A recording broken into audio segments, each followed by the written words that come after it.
কারণ মানুষও বলছেন নীলাদ্রি বাবু যে সরকারের উচিত এটা করা। না না, প্রথম পদক্ষেপ যেটা হওয়া উচিত, মাননীয় মুখ্যমন্ত্রী সেই রিফিউজি ক্যাম্পে যাওয়া উচিত, সবাইকে আশ্বস্ত করা উচিত তিনি সকলের মুখ্যমন্ত্রী, তিনি ব্যবস্থা নেবেন। এই আশ্বাসটা, মানুষের বিশ্বাসটা হারিয়ে গেছে কোথাও, সেই বিশ্বাসটা হারিয়ে গেছে। শুধু প্রশাসনের প্রতি নয়, মুখ্যমন্ত্রীর প্রতিও বিশ্বাস হারিয়ে গেছে। তার বিভিন্ন মন্তব্যের কারণে কখনো তিনি পূর্ণকুম্ভকে মৃত্যুকুম্ভ বলছেন, কখনো তিনি একটা ধর্মকে গান্দা ধর্ম বলছেন।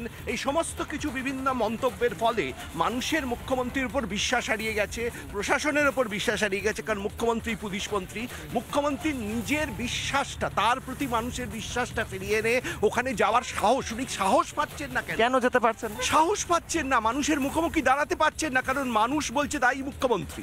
এই উস্কানি উনি দিয়েছেন, তাই উনি বিভিন্ন দিকে, আজকে উনি দেখলাম একটা স্টেটমেন্ট দিয়েছেন সরকারি, একেবারে পশ্চিমবঙ্গ সরকারের লেটারেডে বিজেপি আরএসএসকে দায়ী করে। আপনি বলুন, পশ্চিমবঙ্গ সরকারের কোনো কমিউনিকেশনে কোনো বিরোধী রাজনৈতিক দলকে দায়ী করা যায়? এটা তো পশ্চিমবঙ্গ সরকার, তৃণমূলের কংগ্রেসের কোনো কমিউনিকেশন নয়।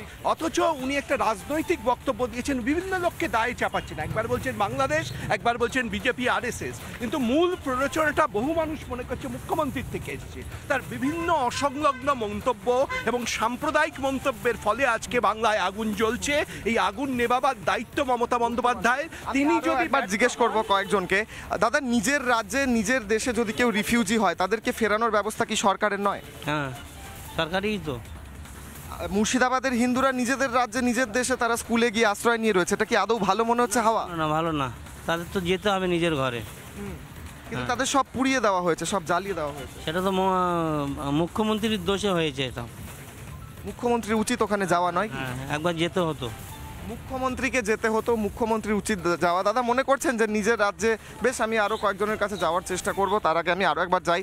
স্থানীয় মানুষ বলছেন, রাজনৈতিক বিশ্লেষকরা বলছেন, সবাই বলছেন, সাংবাদিকরা বলছেন, নিজের দেশে নিজের রাজ্যে কিভাবে ভাই কেউ রিফিউজি হতে পারে, আমরা সেটা মেনে নেব। স্থানীয় মানুষ বলছেন মুখ্যমন্ত্রী দায়ী।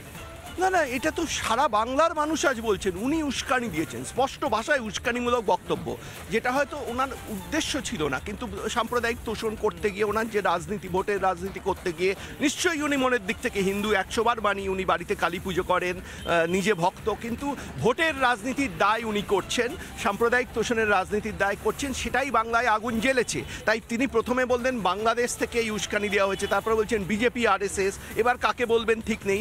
একবার নিজে আয়নায় মুখ দেখা উচিত মুখ্যমন্ত্রী। কেন্দ্র সরকার ফেরাক না এদেরকে, এদের তো ফিরতে হবে, রাজ্য সরকার করুক, কেন্দ্র। এদের ফেরানোর একটাই রাস্তা, দেখুন, যদি মুখ্যমন্ত্রী দায়িত্ব না নেন, শুধু কেন্দ্রীয় সরকার তো একা যুক্তরাষ্ট্রীয় কাঠামোয় করতে পারেন না, তাহলে এ রাজ্যে রাষ্ট্রপতি শাসন জারি করা উচিত কিছুদিনের জন্য, গণতন্ত্র, সাম্প্রদায়িক সম্প্রীতি ফেরানো উচিত, তারপর আবার তৃণমূল জিতে আসুক, যদি ভোটে জিততে পারে স্বাগত। আমি একবার জিজ্ঞেস করবো, নিজের রাজ্যে নিজের দেশে কেউ যদি রিফিউজি হয়, সরকারের উচিত নয় কি তাদের ফেরানোর ব্যবস্থা করা?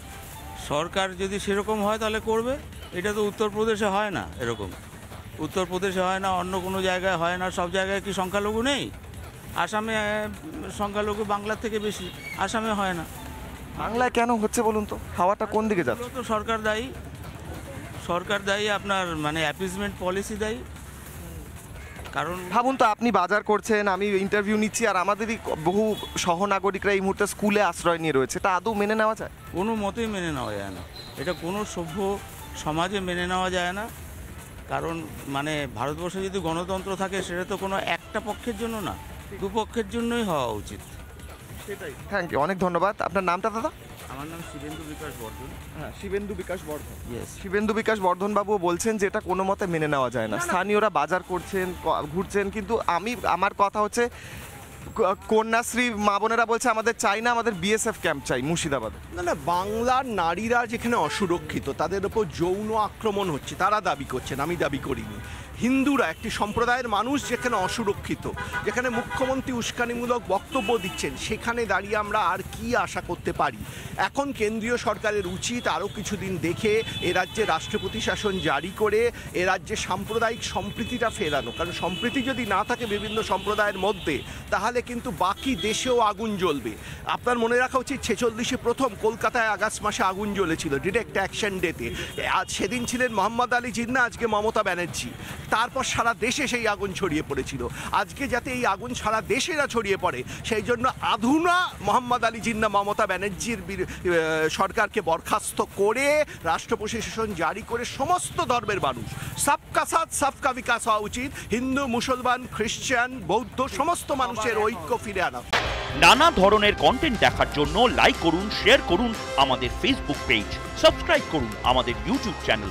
পাশাপাশি অন্যান্য ব্রেকিং নিউজের জন্য অবশ্যই চোখ রাখুন রিপাবলিক বাংলায়।